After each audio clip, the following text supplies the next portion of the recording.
میں ایک آم کے درخت کے نیچے موجود ہوں اور آپ یہ دیکھیں یہ نیچے آم گرے ہوئے ہیں، کئی آم موجود ہیں اور یہ دیکھیں یہ ضائع ہو چکے ہیں۔ مجھے یہ بتائیں یہ آم کس کام کا؟ یہ آم ضائع ہو چکا۔ کئی آم اسی طرح کے موجود ہیں جو اب کسی کام کے نہیں رہے، نہ یہ اچار میں کام آ سکتے ہیں، نہ کسی چورن وغیرہ کے لیے، اور یہ ویسے تو استعمال ہو نہیں سکتے۔ اور یہ ایک درخت ہے، سینکڑوں درخت ایسے ہیں جہاں پہ اسی قسم کی صورتحال ہے، آم گرتے ہیں، آم کا کوئی کام نہیں، آم ضائع ہو جاتے ہیں۔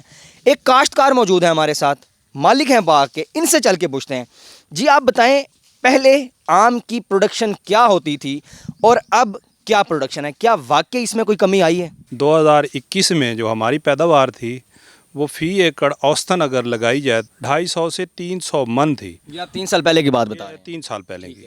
اب جو ہے نا پچھلے سال کچھ کم ہوئی، اس سال جو ہے نا اس سال تو ایسے سمجھیں کہ 50% سے بھی کم ہے۔ اور اس میں مختلف چیزیں ہیں۔ پہلے نمبر پہ جو چیز ہے وہ سب سے جو اہم چیز ہے وہ ہے کلائمیٹ چینج۔ مطلب اس میں جب باغ کو ٹمپریچر کی ضرورت ہوتی ہے، گرمی کی ضرورت ہوتی ہے، اس ٹائم قدرتی طور پہ ٹھنڈ پڑ جاتی ہے، اور جب ٹھنڈ کی ضرورت ہوتی ہے اس ٹائم جو ہے نا گرمی شروع ہو جاتی ہے۔ دوسرا فیکٹر جو اس کا ہے، جو مین ہے فیکٹر، وہ بھی مین سمجھیں، وہ ہے پیسٹی سائڈ کا۔ پیسٹی سائڈ والوں نے لوٹ مار مچائی ہوئی ہے۔ اچھا مجھے ایک چیز بتائیں، میرے ساتھ ذرا چلیں، یہ آم کا درخت دیکھیں، یہ کون سی نسل ہے؟ اور اس دفعہ جو میں نے ایک بات رپورٹ ایک دیکھی وہ یہ کہ نہ صرف پروڈکشن کم ہو رہی بلکہ سائز میں بھی اثر پڑ رہا ہے، تو کیا یہ اس کا ثبوت ہے؟ بالکل، یہ جو ورائٹی ہے یہ لنگڑا ہوا، اچھا یہ لنگڑا ہے، ٹھیک ہے۔ اور یہ بہت ہی میٹھی مطلب کہ ورائٹی ہے، اور اس کا واقعی آپ نے صحیح مطلب کہ آبزرو کیا ہے کہ اس میں سائز کا بھی ایشو ہے۔ سائز کا ایشو جو آ رہا ہے موسمیاتی تبدیلی کی وجہ سے آ رہا ہے، مطلب اس کو ٹائم پورا نہیں مل سکا جب اس کا گروتھ کا ٹائم تھا۔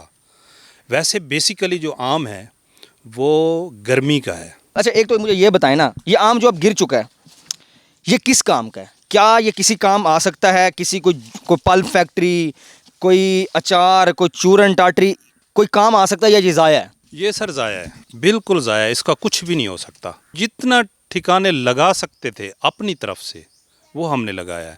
اس کو ہم نے مطلب کچھ چورن میں استعمال کیا ہے، کچھ اچار میں استعمال کیا ہے، کچھ مربے میں استعمال کیا ہے، لیکن اتنا زیادہ آم گرا ہے، کتنا ہم سنبھال سکتے تھے؟ مرزا غالب کہا کرتے تھے کہ آم میں 2 خوبیاں ہونی چاہیے، ایک تو میٹھا ہونا چاہیے اور دوسرا باکثرت ہونا چاہیے۔ اب اگر ملتان کے آم کی بات کریں، ملتان کا آم میٹھا تو ہے، لیکن ایک بیڈ نیوز میں آپ کو دے رہا ہوں کہ اس مرتبہ ملتان کا آم کثرت میں نہیں ہے۔ میرے جو ملتانی دوست ہیں اور خاص طور پہ جو دوست میرے باہر رہتے ہیں ملتان سے، ان کو معذرت کہ اس مرتبہ میں آپ کو آم نہیں بھیج پاؤں گا۔